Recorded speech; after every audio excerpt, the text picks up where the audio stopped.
ඉරාන ඊශ්‍රායල් යුද්ධය ගොඩනැගිලි වසර සභහ දක්ව කියන වෙනවා යටිතල පහසුකම් විනාශ කිරීම ඇතුළුව හයිෆා වෙත එල්ල වූ මෑත කාලීන ප්‍රහාරය පිළිබඳ නවතම සවිස්තරාත්මක දළ විශ්ලේෂණය.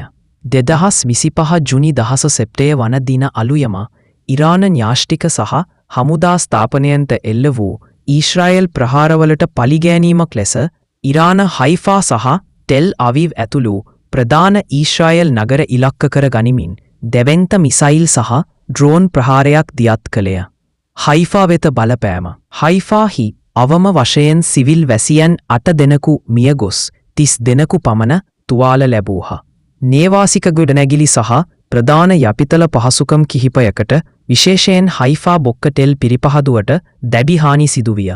නේවාසික ගොඩනැගිලි බහුමහල් නිවාසවලට පහර දී ජනේල කැඩිගොස් ව්‍යූහාත්මක අඛණ්ඩතාව අඩාල විය.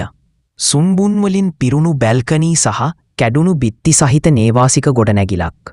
කඩා වැටෙන මුහුණත මැද්දේ ප්‍රතිචාර දක්වන හදිසි ගිනි නිවන බට්. හයිෆා බොක්ක ටෙල් පිරිපහදුවට දින දෙකක් තුල දෙවරක් පහර දුන් අතර එහි ප්‍රතිඵලය වූයේ අධික දුම, ජීවිතහානි, මරණ 3ක් ඇතුළුව සහ ප්‍රධාන ඒකක් වසා දැමීම.